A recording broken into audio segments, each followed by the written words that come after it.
Throughout NASCAR's history, there have been races in which one driver has put on a clinic to the rest of the field.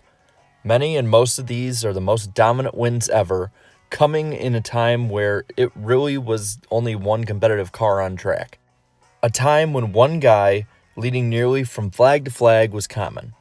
But heading into the 21st century, the possibility of this occurrence happening seems slim to none. But it's exactly what happened in the 2000 Duralube 300.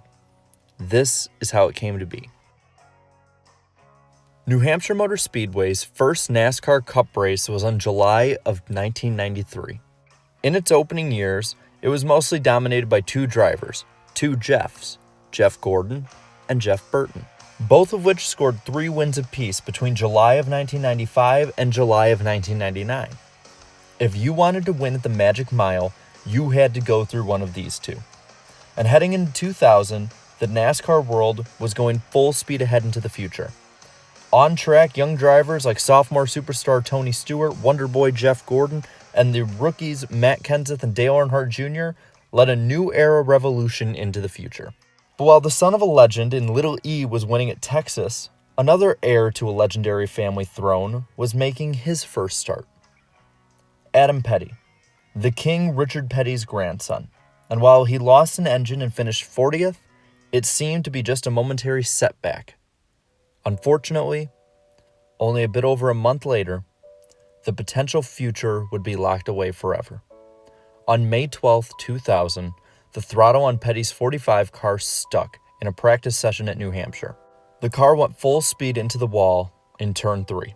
Petty was pronounced dead on the scene. He was 19 years old. And along with Petty, tragedy struck the sport again just under 2 months later. 1998 Rookie of the Year Kenny Irwin Jr.'s car also had a stuck throttle. According to reports, Irwin hit the wall in the same spot in turn 3 as Petty. And his car flipped on its side before rolling onto its roof. It's believed that Irwin also died upon impact. But he and Adam Petty had been killed by basilar skull fractures, the same cause of death that claimed the life of legend Dale Earnhardt February of the next year. NASCAR, as it had always done, raced on that weekend, but it was quite clear that something needed to be done.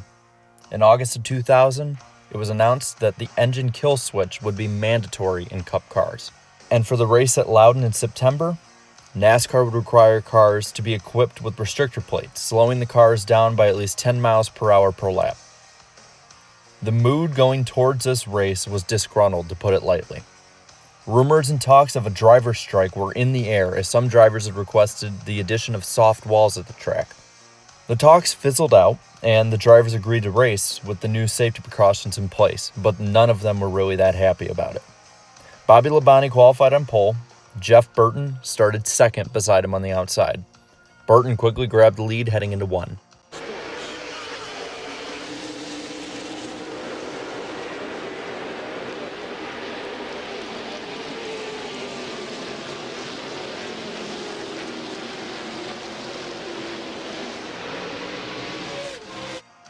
This would be the only pass for the lead of the race. As Burton led, there were small skirmishes throughout the day. Scott Pruitt would crash on lap 96.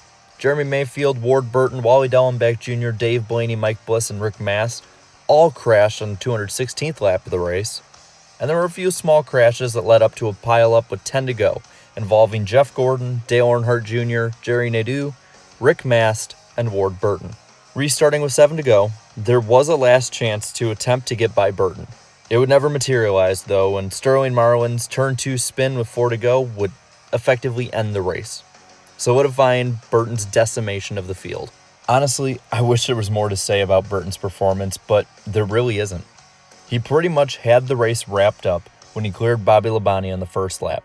In 2001, the plates were taken off of the cars as NASCAR would go into a full safety revolution after the death of legend Dale Earnhardt in the 2001 Daytona 500. As for Jeff Burton, he would never again win at New Hampshire. The 2000 Duralube 300 has been remembered for all the wrong reasons by NASCAR fans as well. Shrouded by death, the race produced one of the most boring products of racing in the sport's history. Personally, though, I will take that horrible racing over losing another driver.